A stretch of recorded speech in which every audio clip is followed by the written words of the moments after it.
the most important quality a yoga teacher can have is passion.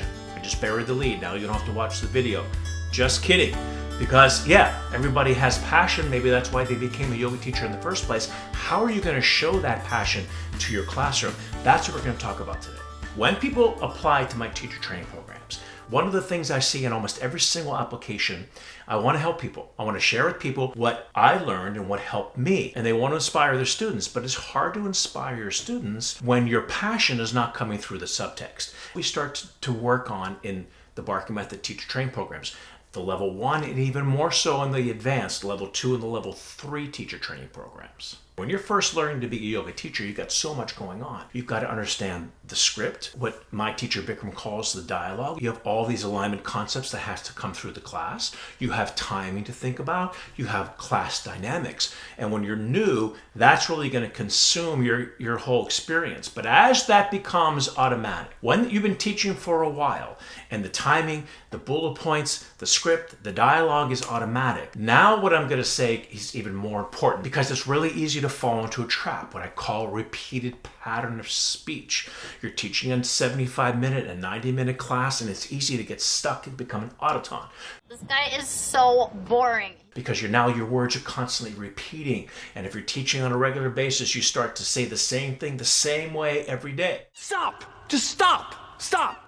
As a studio owner, why don't I just put on a tape of you teaching and save payroll if you're going to sound the same every single day? So what we got to do is change it up. And if you're enjoying this video, make sure to hit the like button, hit it right now. If you're new to the channel, please consider subscribing. And if you hit the bell next to the subscribe button, you get notified when I post a new video. Any comments, put them down below. And we change it up by getting conversational or an explanation voice. But in order to get conversational, it has to be authentic. In order for it to be authentic, that's where the passion comes in. That's where the subtext of the passion comes in. I do this really wonderful exercise in my teacher training programs. We're sitting in a circle and I'll say, tell me in 30 seconds, what inspired you in yoga to become a teacher? What is it about yoga that you're so passionate about that you became a teacher? And they go around the room and they share their stories. And every single story is authentic. Every single story is unique. Every single story is wonderful to hear. And then I say to them, okay, I'll give you my story, for example. My story was, I'm driving home from class. I've been doing class for about 2 years now, and I'm about to move to Florida, where my parents were. I was very close to my dad, and I was looking forward to come to Florida. But I said to myself, well, I was really having a great time in LA. I don't know if I'm going to be happy in moving all the way to Florida. I was hobnobbing with a lot of the big celebrities in class. I was teaching Martin Sheen and Charlie Sheen and Quincy Jones and Candice Bergen and Joe St. John and Kareem Abdul-Jabbar, and I was Bikram's right-hand man. So I said to myself, if I'm going to Florida, I know this is longer than 30 seconds, am I going to be happy? And as I'm driving home right after class, that's when it hit me. I was on that after yoga class high. I knew that I I was feeling so amazing. And I said to myself, I can feel this amazing wherever I go. It doesn't matter where I go, I have my yoga. And that's when it hit me. I had the chills all of a sudden. I realized how extraordinarily impactful this yoga was for me. And that's what I wanted to share for my future students. So after everybody took their turn, going through their personal experiences and what inspired them and the passion, I said, that's the tone we want to hear in the class through the subtext. Now, obviously, you're not going to be always passionate within your teaching because you have to get to work. You have things that have to be precise. You have alignment concepts that have to be communicated. But there has to be a passion behind the words. That's what we call the subtext. So I can say arms overhead, interlace the fingers, index finger released.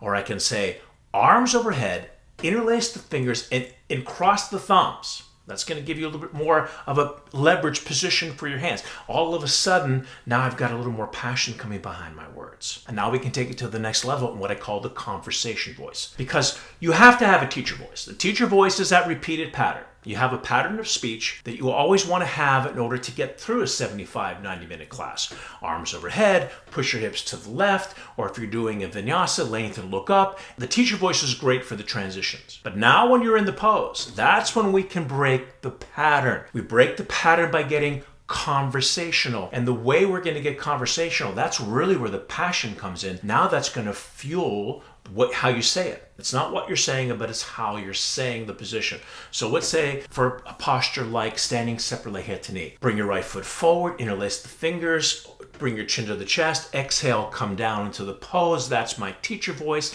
Now we're in the pose. Now I can break the pattern. And I can say, if your knee is bending, you can separate your hands and you can push against the floor. When you push against the floor, you have leverage.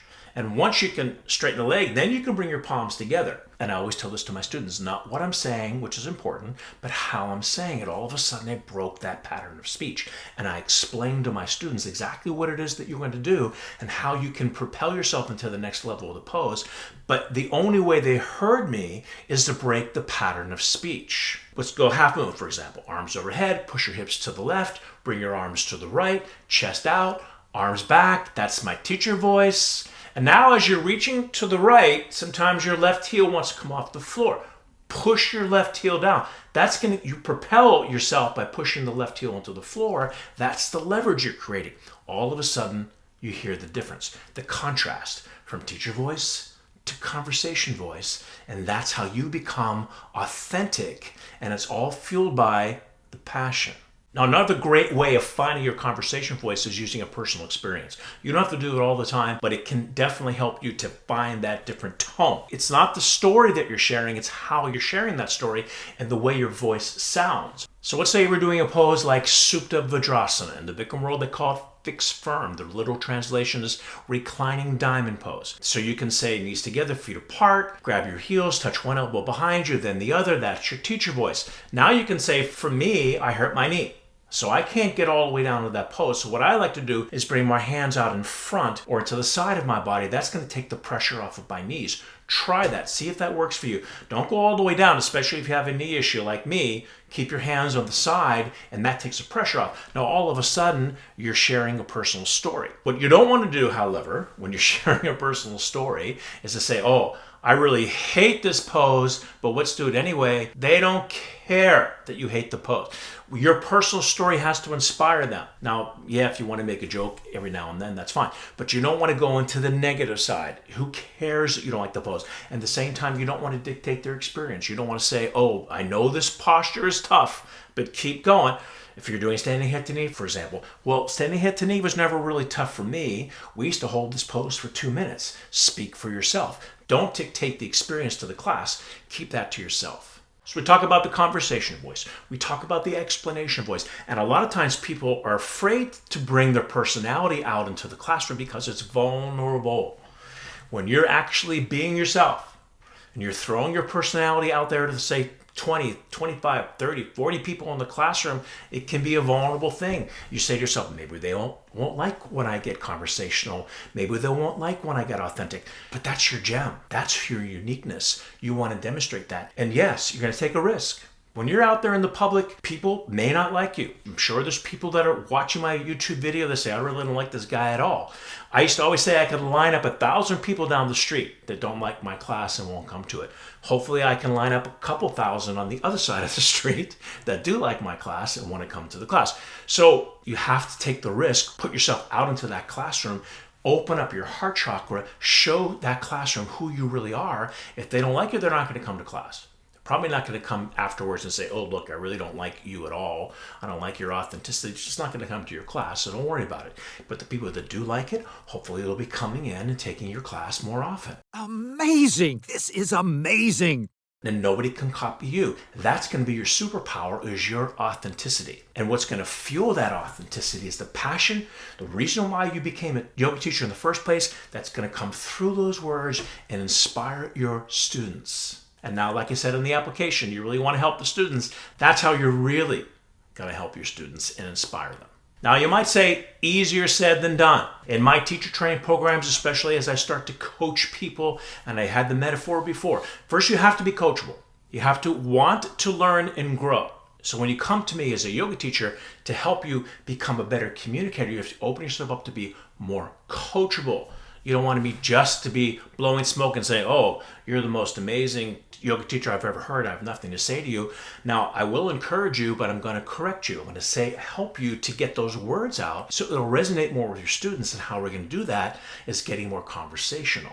So, like I said before, I think that's what my calling has come to be in the later part of my yoga career, is teaching yoga teachers how to find that conversation voice and bring it out. And let them know when there's repeated words. Sometimes we'll get into repeated words like, go ahead and bring your arms overhead. Go ahead and bring your leg back. Go ahead and lift your chest. And if you say that too many times, they're going to want to strangle you at one point. I'm going to strangle you. Or you can say again, bring your arms overhead. Again, bring your left leg back. Again, do this and that. And then they're going to strangle you. Another one is here. From here, bring your right leg up. From here, go to downward dog. I'm going to strangle you. Once you start to at least be aware that there's a repeated word and a pattern, that's how you can start to change it. How can we bring out your authentic voice? That's what I can help you do in my teacher training programs, especially in my 300-hour Barkan Method course. If you're interested, there are just links in the description below. We'd love to have you join the Barkan Method family. If you are ready to be coachable, I'd love to be your mentor. Like I said before, there's a lot going on in the classroom. There's timing.